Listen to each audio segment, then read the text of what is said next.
...2018 has been the bloodiest year in Indian-administered Kashmir in a decade.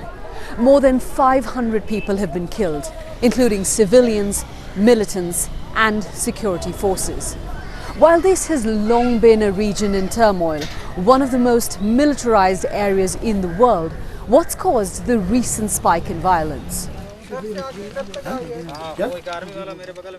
India and Pakistan have fought over the Himalayan region of Kashmir ever since they both became independent in 1947. They went to war over it 2 times, and as it stands now, they each control a part of the region.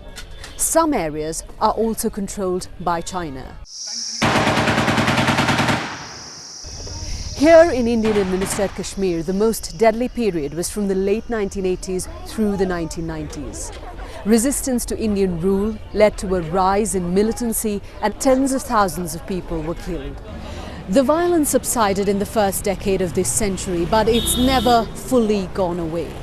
And the anti-India sentiment among people here remains strong. This means every now and then the unrest spikes. This fresh wave of violence we're witnessing now has been escalating since 2016. That was when Burhan Wani, a 22-year-old militant leader, was shot dead by Indian armed forces.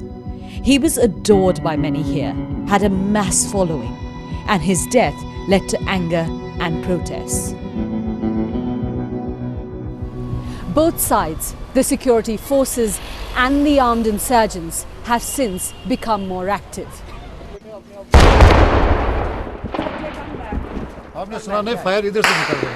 This is an operation taking place just on the outskirts of the city of Srinagar. You can hear the fierce exchange of gunfire going on there. Indian armed forces are fighting what are believed to be 2, perhaps 3 militants who are hiding in there. This gun exchange has just intensified, but the operation has been going on all through the night for the past 12 hours. And it's these kind of operations that the armed forces have really ramped up this year. There have been more than 100 in just 2018 alone. 3 armed insurgents were killed. But the problem is, every time a militant dies, it serves to inspire more youth to take up arms. Like Firdaus Ahmad Mir, he became a militant in 2017. He was killed just a year later in November 2018.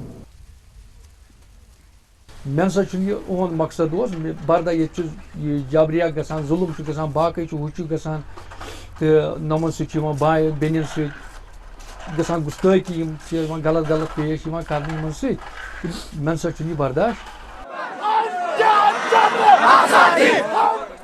This is Firdaus's funeral. Tens of thousands of people turn up to pay last respects to insurgents who've been killed.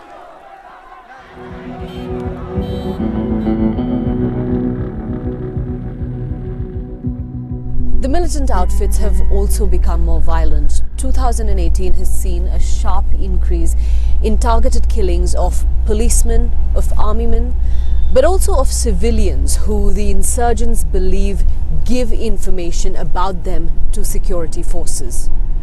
We're on our way now to a district in southern Kashmir which is known to be a hotbed of militancy, where an army man was shot in his home in front of his family.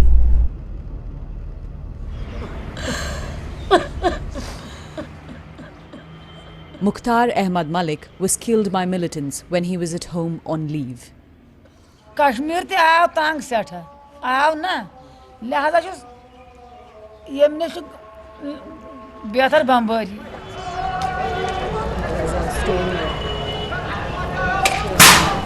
The bang you just heard there was a stone that was hurled at this door behind me. Out there is a group of protesters who've been pelting stones for the past hour or so. Security forces here as well as outside trying to contain them. This is a very regular sight in Kashmir. Protests like these happen on a weekly basis. And sometimes when things are more deadly, they happen even more often. a very visible sign of the anti-India sentiment in this region. Civilians are often killed in the crossfire, in protests and also in operations conducted by the security services and the militants. The numbers are stacking up and many are questioning the tactics of both sides.